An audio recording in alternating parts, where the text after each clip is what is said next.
असद साहब का ये कहना कि हम नाम में कॉम्प्रोमाइज़ नहीं करेंगे, इस बात की दलील है कि नाम की भी वहाँ पर गड़बड़ होने के चांसेस है। आप उनका 2015 का स्टेटमेंट देखिए कि उस्मानिया अस्पताल जो है, वो बिल्डिंग जो है, वो ना सिर्फ हैदराबाद तेलंगाना बल्कि हिंदुस्तान के हेरिटेज का हिस्सा है और इसको महफूज रखना हम तमाम की जिम्मेदारी है। मुसलमानों, सीएम केसीआर को पहचानो।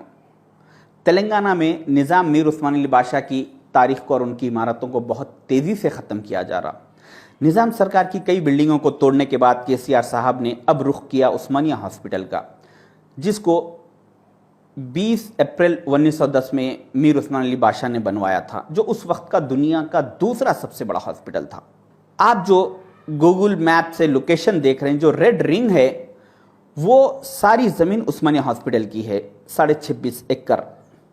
और जो बीच में ग्रीन रिंग है, वो मेन बिल्डिंग है उस्मानिया हॉस्पिटल की, जो करीब 2 एकड़ पर बनी हुई है, जो आसार खदीमा में है। उसके अतराफ की सारे ब्लॉक्स, बिल्डिंग्स वो नर्सेस के, डॉक्टर्स के रहने के लिए और ऑफिसेस वगैरह बनवाए गए, जो आसार खदीमा में नहीं आते, 20-30 साल पहले बने सो है। ये जो वीडियो है, ये किसी फॉरेस्ट का नहीं है, ये आज के उस्मानिया हॉस्पिटल का है, जहाँ पर 7 एकड़ ज़मीन आज भी जंगल की तरह खाली है। असद साहब ने बहुत अच्छा प्रपोजल रखा, 20 लाख एसएफटी का हमें मल्टी स्पेशलिस्ट हॉस्पिटल चाहिए। 20 लाख एसएफटी के लिए आपको सिर्फ 1.5 एकड़ ज़मीन की ज़रूरत पड़ती। केसीआर साहब ने वरंगल में जो फाउंडेशन रखा, वो हॉस्पिटल का वो 33 फ्लोर की बिल्डिंग है। आप वरंगल में बना सकते तो आप यहाँ पर भी 33 फ्लोर बनाइए। 1.5 एकड़ लैंड का एसएफटी होता है नियर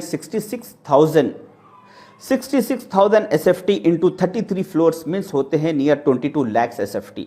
तो असद साहब का जो टारगेट है 20 लाख एसएफटी का, वो इजीली आप सिर्फ 1.5 एकड़ जमीन पर रीच हो सकते, मगर वहां पर 7 एकड़ जमीन आज भी खाली है। किसी मेंटल हॉस्पिटल जाकर किसी पागल से भी अगर पूछेंगे तो वो भी इस बात की मुखालिफत नहीं करेगा कि हॉस्पिटल नहीं बनना चाहिए। हम सारे लोग हॉस्पिटल की तायद कर रहे हैं। सिर्फ ये जो आसार खदीमा की 2 एकड़ की बिल्डिंग है, इसको छोड़कर बनवाया जाए।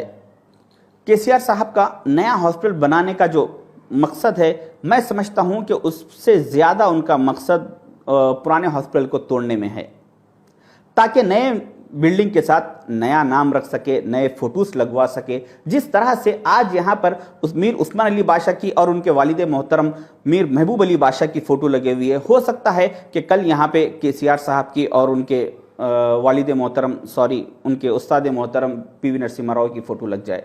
असद साहब का ये कहना कि हम नाम में कॉम्प्रोमाइज़ नहीं करेंगे, इस बात की दलील है कि नाम की भी वहाँ पर गड़बड़ होने के चांसेस है। आप उनका 2015 का स्टेटमेंट देखिए कि उस्मानिया अस्पताल जो है, वो बिल्डिंग जो है, वो ना सिर्फ हैदराबाद तेलंगाना बल्कि हिंदुस्तान के हेरिटेज का हिस्सा है और इसको महफूज रखना हम तमाम की जिम्मेदारी है। नए अस्पताल की जरूरत है, तो उस्मानिया जनरल हॉस्पिटल के अतराफ में 7 एकड़ जमीन है, वहां पर इसको नया हॉस्पिटल तामीर किया जा सकता है। फिर केसीआर साहब से डील होने के बाद, मीटिंग होने के बाद का स्टेटमेंट, आप वो हेरिटेज की बिल्डिंग को रखना चाह रहे रखिए, उसको डिमोलिश करना चाहते डिमोलिश करिए, हमको उससे मतलब 30 लाख स्क्वायर फीट की लागत से एक नई बिल्डिंग को बनाइए। जिस तरह से असद साहब ने 2015 में कहा था कि ये बिल्डिंग को नहीं तोड़ना चाहिए, इसको छोड़कर बनाया जाए, आज वो आकर कहते हैं कि हमें बिल्डिंग से मतलब नहीं है, इलाज से मतलब है। कल ये आकर कहेंगे कि हमें नाम से मतलब नहीं है, इलाज से मतलब है। परसों ये कहेंगे कि हमें फोटों से मतलब नहीं है, इलाज से मतलब है। बहुत गहरी साजिश के तहत आपकी तारीख को ख़त्म किया जा रहा है। केसीआर साहब ने इसी तरह वरंगल की जेल को भी मिटा दिया, जिसको आज से 135 साल पहले निज़ाम सरकार ने बनवाया था। 64 एकड़ ज़मीन थी जेल की, जिसमें से 1 एकड़ पर कंस्ट्रक्शन था और 63 एकड़ ज़मीन खाली थी।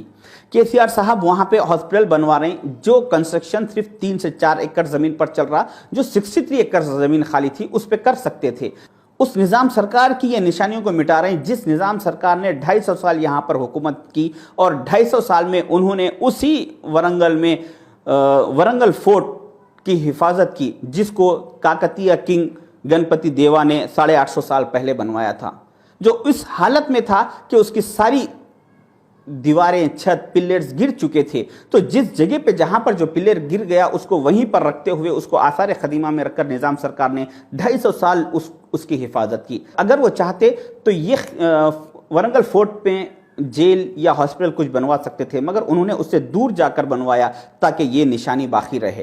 केसीआर साहब आज भी उसको आसार खदीमा में होने की वजह से उसको सिक्योरिटी लगाकर जिस जो पत्थर जहां पर गिरा हुआ है उसको वहीं पर रखते हुए लैक्स ऑफ रुपीस खर्चा करके उसकी हिफाजत कर रहे हैं, जो करना भी चाहिए, वो आसार खदीमा है। और साथ ही साथ उस चट्टानों की तरह जो ठहरी हुई निजाम सरकार की इमारतों को है, उस इमारतों को केसीआर साहब जमींदोज कर दे रहे हैं, जबकि उनके पास ऑप्शन है उसके बाजू बनाने करने का। फिर आप यहां पे सेक्रेटेरिएट को आइए, इसको भी निजाम सरकार ने बनवाया था, जिसको इंडिया के टॉप मोस्ट इंजीनियर्स ने सर्वे करके बताया कि अभी 60 से 70 साल तक इस सेक्रेटेरिएट को कुछ प्रॉब्लम नहीं होगा। उसको भी इन्होंने जमींदोज कर दिया ताकि हर जगह पे सिर्फ अपना नाम हो और निजाम सरकार का नाम मिट जाए। शायद इतना सब होने के बाद भी अगर हम नहीं उठे, हमने हमारे हक के लिए आवाज़ नहीं उठाई, तो याद रखो हमारी सारी की सारी तारीख मिटा दी जाएगी। कम से कम आपको इतना करना है कि एक छोटा सा एहतजाज दर्ज कराइए। आपको रोडों पे निकलने की ज़रूरत नहीं है, आपको कोई रोडों पे एहतजाज करने की ज़रूरत नहीं है। सिर्फ 20 सेकंड का एक वीडियो बनाकर सोशल मीडिया पे वायरल कीजिए। आप उसमें अपील कीजिए केसीआर साहब से कि इस हॉस्पिटल को मत तोड़िए। अगर आप इसको तोड़ेंगे तो मैं और मेरी फैमिली आज के बाद हर इलेक्शन में आपके खिलाफ हम वोट देंगे। अगर एक 50,000 लोग वीडियो बना दिए तो 100% केसीआर साहब अपने फैसले से वापस पीछे जाएंगे और इसको तोड़ने के बारे में ख्वाब तक नहीं सोचेंगे। हो सकता है कि उस्मानिया हॉस्पिटल अगर टूट जाए, जैसा कि सेक्रेटेरिएट हुआ, उसके बाद वरंगल जेल हुई, फिर उसके बाद उस्मानिया हॉस्पिटल हुआ, इसके बाद कुछ और होगा, हो के शायद कि इनकी केसीआर साहब की लिस्ट चार मीनार तक जाकर रुकेगी। आप समझ रहे होंगे कि कोई अजूबा हो जाएगा, कोई बिल्डिंग्स पूरे फिर बन जाएंगे, हम हमारे घर में खाते पीते सुकून से बैठे हुए रहेंगे। ऐसा कुछ होने वाला नहीं है, क्योंकि अल्लाह ताला गाफिल की मदद नहीं करता। आपको खुद आपके हक के लिए लड़ना है, आपको आवाज़ उठाना है। तो मेरी अपील है आप लोगों से कि 20 सेकंड का वीडियो इसके खिलाफ बनाकर सोशल मीडिया पर वायरल कीजिए और हम तेलंगाना की सारी खदीम इमारतों को टूटने से बचाइए। ये मेरा पार्ट 5 है। इसके बाद इंशाल्लाह और दूसरे पार्ट्स भी आएंगे। खुदा हाफिज़।